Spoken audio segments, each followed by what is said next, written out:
Hey y'all, welcome back to Weighing In with Lindsie, where faith, health, and humor collide in the chaos of everyday life. I'm your host, Lindsie, and I'm a hot mess in progress.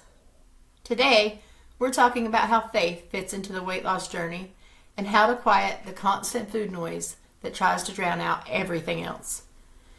If you've ever found yourself praying over a pint of ice cream, you're in the right place. So let's talk about it. Weight loss is hard. Whether you've met with a nutritionist, you're going to the gym, you're taking a weight loss prescription such as GLP-1, or like me, you've had weight loss surgery. It's still hard. There's no one size fits all. There's no magic bullet. There's no praying when you go to sleep at night, waking up in the morning and the scale magically being at the right number. Trust me, I've tried. And then I've cried when it didn't happen. There are days that I pray for strength and patience, and other days like, I don't know what to do, Lord, just help. And as a Christian, my faith has always been a big part of who I am. My relationship with Christ, it impacts every aspect of my life. Well, almost.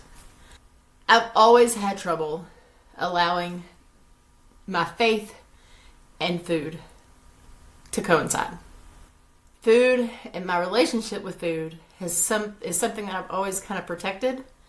Like I said in a previous episode, my mom died when I was 7 years old. And at that time, food became a source of comfort. It was my best friend. It was the answer to all my problems, or the creator of many problems. But in the moment, it seemed like the answer of my problems. Food tasted good. Food was available. So it was there. It became my friend. And throughout my life, it's been the same. It's been a source of comfort. It's been, the center of social functions is food. It's been the relief for boredom. It's been a celebration. It's been a consolation. And all of the things in between. Food has just been there, and it's something we need to survive. So it's hard to alter that relationship if you've got an unhealthy relationship with food. So again, my faith in God has always kind of been held separate. I let it impact other areas of my life, but food was mine. Food was mine. And that's not a healthy place. That's not a healthy way to live. So again, back in April, I made the decision to have weight loss surgery. And a lot of people think that that is the easy way out, or that's cheating, or that it's going to fix everything. And let me tell you, it doesn't. It doesn't fix the brain. It alters your anatomy. And that's what it does. It alters your anatomy. It speeds up your metabolism, but it doesn't fix the brain. You still have to put in the work. You still have to make decisions daily to make the right choices, pick the right foods, move your body, all the things to get healthy. So when I think about my why, right, why I decided to have the second weight loss surgery after regaining the weight that I gained back after the first surgery I had. And there's lots of reasons. A big reason is because life was just so hard. At 400 plus pounds, it was a challenge to do anything. To get in and out of the car. I was winded getting in and out of the bed sometimes. Walking to the end of the driveway, forget it. Going to an amusement park, going on a hike, all the adventures that I wanted to do with my husband, out of the question. Life became very secluded. So on the surface, and a big part of why I wanted to lose the weight, why I wanted to make the changes, was to experience life in a different way.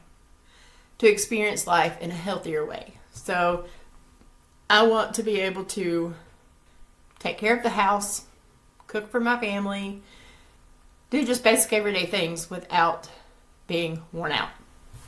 I also want to go ziplining. I may even want to go skydiving. I've always said that I wanted to, but I think a part of my brain knew that it wasn't an option. So I could say it, safely, because it was never going to happen. And now that I'm losing the weight, I'm getting closer and closer to the number on the scale that it's okay to go skydiving. I'm really having to give it some thought. Is that really something I want to do? But regardless, I want to be able to have the choice. And ziplining is my number one adventure. As soon as that scale hits the right number, we're going. So I wanted to do it for those things. But I also wanted to do it so that I could have an impact on the lives of others. I've always cared deeply for other people.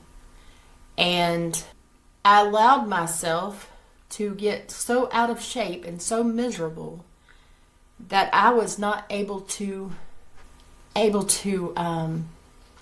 wasn't able to pour into the lives of anybody else, because I couldn't even take care of myself.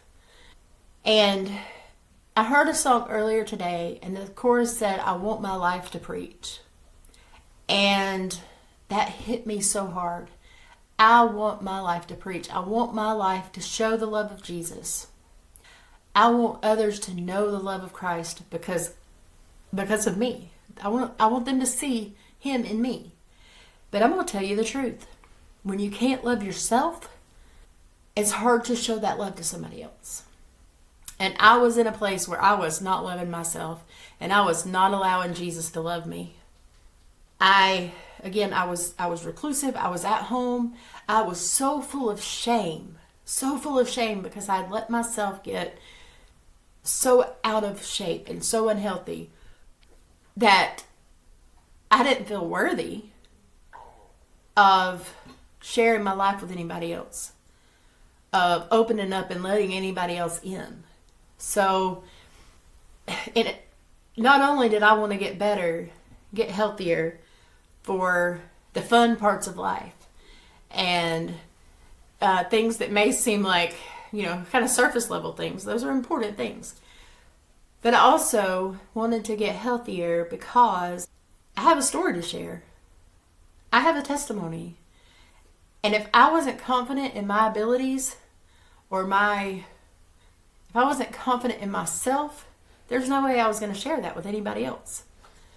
So I'm trying now very hard to allow my faith and allow my relationship with Christ to infiltrate the unhealthy relationship that I had with food, or have had with food for most of my life. I'm sure you've heard of the word food noise or head hunger. That's something that I deal with on a regular basis. And I've heard a lot of people who are taking GLP-1 medications that food noise goes away. I have not been so lucky. I take a GLP-1 and I still have food noise. And if you're not familiar with food noise, that's the constant chatter in your brain about food. Whether it's, what are we going to have for dinner? And then, well, I can't have this because I had that earlier. Or, well, they brought in biscuits, so you might as well eat one because, they're there. You don't want to hurt somebody's feelings. Or, you've already blown it for the day. Might as well start over tomorrow. Or better yet, let's start over on Monday. And I tell you, Monday doesn't come around as often as you think when you have that mentality. So that's food noise. It's just the constant berating of your brain to think about food, to want food, to crave food all the time. And so one way that I'm learning to allow my Christian mindset and my faith to coincide with that is learning to take a break and pause when that food noise hits. When I start thinking, oh, I want something sweet. I want something salty. I want whatever it is that my brain is telling me I need. I'm learning to pause and ask myself, what do I really need in this moment? It may be comfort. It may be just something to pass the time because I'm bored. It may be reassurance in some way. And once I figure out what it is that I'm needing in that moment, seeking another way to get that outside of food. And some of the ways that that can be accomplished are through prayer, journaling, listening to some good music, going for a walk, playing with my dogs, who thoroughly enjoy me choosing that option. One of them is laying at my feet as I record.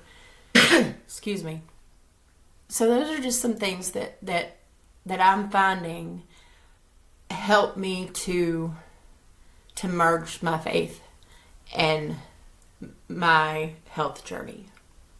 And those are some things that you can try too. If you're struggling with that food noise, if you're struggling with losing weight, or if there's another struggle in your life, you have some other addiction, or if you have, if you're feeling lonely or whatever you're struggling with, there's so many things. There's so many things that we struggle with on a daily basis. But I'm here to tell you that God knows that. And He's there. And He's waiting for you. He's waiting for me to reach out and seek Him in those moments so that His grace can infiltrate those parts of your life. Okay? I'm also learning that I have to give myself grace. In those moments that I do give in those moments that I do make a choice that I shouldn't have made, I don't need to say, okay, well, I've messed up today already, so let me finish out the day strong or not so strong. But to give myself grace and say, you know what, you messed up. The next decision you make can be a better one. This journey is not about perfection, it's about progress. It's about growing. It's about changing. It's not about, you're not going to be perfect. You're not going to wake up one day and be like, oh, all is right with the world. I made all the perfect decisions and my weight is going to keep going down, down, down, down, down. Or I'm never going to feel lonely again, or I'm never going to want whatever. It's not about that. It's about progress. Okay. So, and sometimes the biggest progress that we see is not on the scale. It's when we choose grace over guilt. It's when we choose to be okay and love ourselves even though we made a mistake. So I want to encourage you, if you're struggling with food noise, or if you're struggling in any area of your life, you're not alone. I'm here. Reach out. I would love to hear your story. I'd love to hear what you're going through. And I'd love to encourage you and go through it with you. If you're looking for a friend, don't hesitate to reach out. Now, we're going to shift gears just a little bit, and I'm going to share a chaos story of the week because my life is full of them. So, last weekend, Chris and I decided to go to my aunt's house in Hardyville, South Carolina. It was supposed to be a beach trip. Weather didn't cooperate, so we just had a nice visit. But the chaos happened on the way. And if any of you listening have ever been on a road trip with me or on the phone with me while I'm on a road trip, you will not be surprised by this story at all. So we pull over. Chris started the drive behind the wheel. Well, he had worked overtime all week, so he was exhausted. And a couple hours into the trip, it was very obvious that he needed a break and I needed to drive.